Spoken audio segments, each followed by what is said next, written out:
আরে আজান তো দিয়ে ফেলছে, মসজিদটা এখান থেকে অনেক দূরে। আচ্ছা একটা কাজ করি, ব্যাগটা এখানে রেখে নামাজটা পড়ে ফেলি।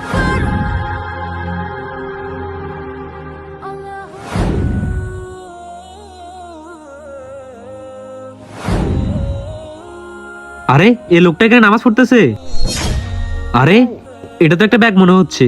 আরে শালার, ম্যাগ না চাইতেই বৃষ্টি। যাই তো ব্যাগটা মেরে দিই।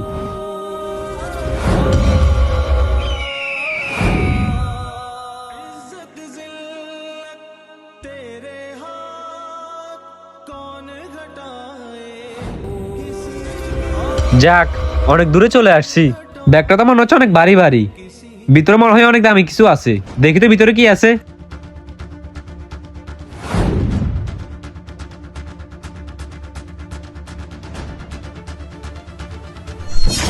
আরে আমার ব্যাগটা তো এখানেই ছিল, তাহলে আমার ব্যাগটা কোথায় গেল?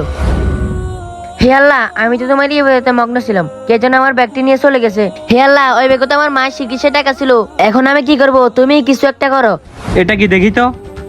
আরে আরে আমার হাত বেরোচ্ছে না কেন? আরে এটা কি হচ্ছে আমার সাথে? আমার হাত বেরোচ্ছে না কেন? এটা আমার সাথে কি হলো? আমার হাত বেরোচ্ছে না কেন? হ্যাঁ? আরে আপনি কে? আমি হচ্ছে আল্লাহর ফারিত ফেরেশতা। তো আপনি আমার কাছে কি চান? তুই একটু আগে যে লোকটির ব্যাগ চুরি করছস, সেই লোকটি 5 ওয়াক্ত নামাজি ছিল। তাই নামাজি ব্যক্তির ক্ষতি আল্লাহ পাক কখনোই চান না। তুই যদি আজকের ভিতরে ব্যাগটি ওর কাছে না দিয়ে আসস, তাহলে তোর এই হাত কখনোই ব্যাগ থেকে বের হবে না। আচ্ছা ঠিক আছে, আমি এখনই গিয়ে ওনার ব্যাগটি দিয়ে আসতেছি। তার আগে আপনি আমার হাতটা ব্যাগ থেকে বের করে দিন। আচ্ছা ঠিক আছে, বের করে দিলাম। আহ!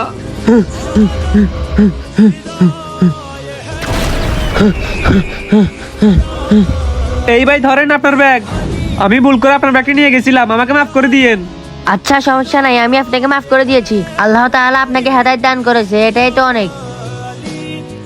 বন্ধুরা, ভিডিওটি ভালো লাগলে চ্যানেলটি সাবস্ক্রাইব করে আমাদের পাশে থাকবেন।